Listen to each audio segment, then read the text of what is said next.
Lala, Umaine, Umobomo Mose Solimoko. Our nuncho, would you go by ye know family? We know Nako Ubongo Jinle, you Nako Uboshiponle, Kejinle. Would you know Mokajanano, Kemianano Fan, Ukeoake, Yebema be, you can say Neba.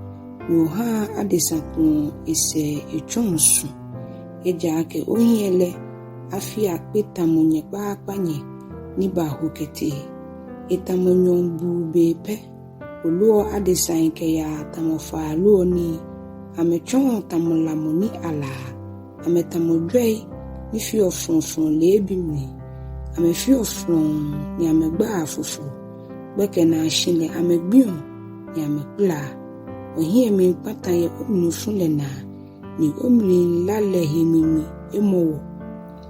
Onwo woni sha ni le oto ohie ni wodujia esha ile ye ohie fan ejake ogbin le ho oya ye omni funlena oyo wo file ime twa amni.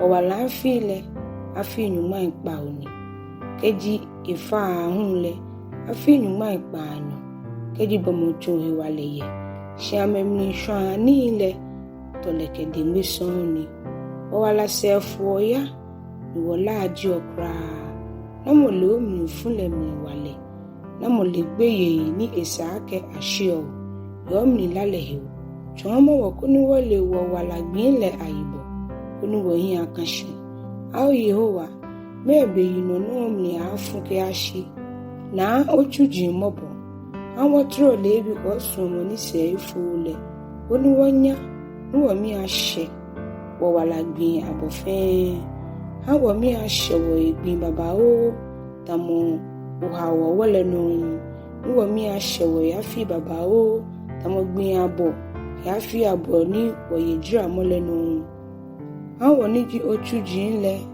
ana onuchumo uji nle ni wo hwe hu ana onunyan kulele nuncho onimole ana omobo eya woniji ana nuchumo ashiri ahawo woniji ana nuchumo ile ha ameshiri hallelujah. Lala nyuma inehu ke ekobe umoji wo ibalo oni yonwe nyule te mohile ni ehun ofele hon le shishinle eke yo wake mi baba eke mi monju minu mohun ni mi eka enu ejake le baji ebu keje hinyelo aduchi anchole kegbele hela ni na awamni eke icheji aha unu yo na baba eye fini ashishi eno kwaye lile chenke damani ushenyo mimi lo gamni bini achensho nigbeye o gbele hela nini odumni lo hela nipota mohin shonile keji me apenyu yo masei ni ma apenyu manyu yo ni nejuno no pole benkembu ohin meke ko ke akwe yo na me fonji anyomo ejake oke Yehowa efe ohebulo ofe nwenyole otemohe no he wole no fonko efembu ni haomoku benke oshine hele ejake ni mwawe bofo elekita ye ohewo ni amebuohe koni ameba oyi ye hefe ni oya ame ahie oya amede koni okango unani ushiteku onye jata keshepa nopo ona na jata bike jino meni sumo mile maji ame ni meni le migbele mabu ame keji ame chemile mahere ameno mike ame ahishi ha omomle mahere ame ni mawu ame hienyam maha ameto ke wala se chele ni maha amena mi wala here mole hallelujah. Lala nyuma inehu ke enyo ijie mo lalako lala ke ha ejo mo gbile eyan kada yo ashe ni ala keji ebu mo flow nyole ogbele Enyake ashie osumo ni chake le hisani da lebi. Kuni agba unokwa yeli le hisani da agbeke. Kekwa sanku ko benta. Ejake bu yowa. Unife moni eha mimi eshemihe. Ni onili na nuchu moile ha mi la kemi ishe. Au Yehowa. Kwebo ni onuchu moile dra ha. Ni odwe momni po na akpa. Ene ejinoko ni bulu nye ali. Ni kwa shiang nye shishi anu. Ake me ifonji me ifun glo tamodwei. Ni ifon felo emi shire. Kele na ano hepa tamu. Keke. Jino ni kashi hame. Eja ake bo. Yehowa ji ofe kemi ya na ano. Eja ake au Yehowa. Oenye loele. Oenye loele ahie ba akpatake. Me ife ni chuo ni shani ile. Agbe ame ashwa. Shio hamiye watamowo. Yo hamimiye shemiye. Minna miye nye loele ashigwemu. Kemihi mwei. Nimi kemi tuwemu emu. Meni teshiwo mile ahie patamole. Jalo afro kitamote. Yeda tamoche ni dru ni malibano. Ame tamoche ni aten ye yo wawile. Ame frok ye wonyumole boile ano. Ame akaye ame wibi ya ame bolebi antete. Ni ame ahi funfun ka ame mninu da. Koni ame kechon ake. Yo wale jaloni. Lejimite sa. Ni noko ni eja be ebefa. Hallelujah. Lala, yumaine nkete. Yo aji manche. Yo amiyi manche. Ewula ke agboje. Yo we wula emi ake hiwale. No iwale jele mashishin yanyi ahusu. Au Yehowa. O manche senle mashishin keje tititi. Nibo uyo keje na anu bebe. Au Yehowa. Faile ewu amehino.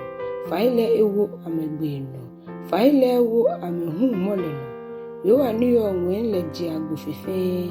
Ejiagbo. Fenu baba ole agbemu. Efe shokele ahiwale. Yehowa. Okpo ele anokwale ni. Owele heche kron ke ashi na ano. Hallelujah. Lala. Nyuma inehu ke edwe. Nyumoji me ife akujolo. Au Yehowa.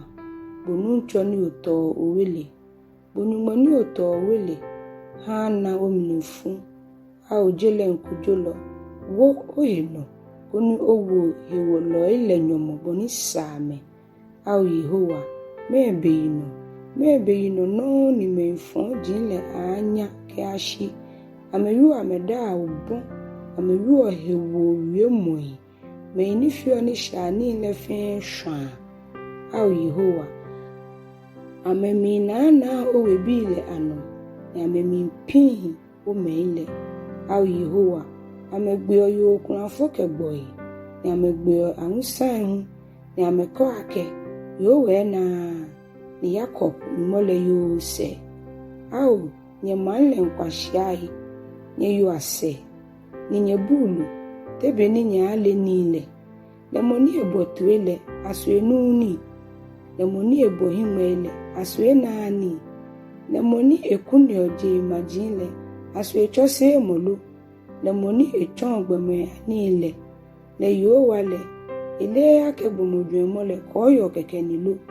Ajo bomoni bu. Yehowa ochon le ni. Bomoni ojo omulale mni ochon le nile. Boni afe ni oha ehe ajo le fiyo. Kefi mogbi amne. Ke ashi a chabu. Ni ake dumofon le. Eja ake yowa kwang emanle. Ejen emenle ase. Eja ake akunse ayejale sani. Ye kujomo heile. Nijalo efe afise. Ke ametrin fe. Namo ate shiawo. Ufon felo ahami. Namo adamushi. Ashime ni chun. Ni shani ahami. Keje yowa ni yebu amile. Ule benemi susuma yegbohin ajempo. Benemi keake. Mi shanile. Yehowa.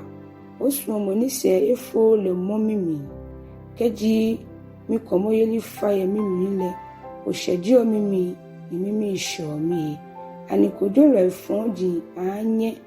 amekebu ab amemeni chom la mono kefio no fonle amekpa jalo yino ni amebuo la ni efeko efon ko belefo shio wa jimi mo ni wa imi nyumo le jimi boba itesa eba ameni shani le abua amedi enche ameyite ni ekpata amehie ya meni fon jani le aiwo yowa wonyumo le abe ame ashwe hallelujah.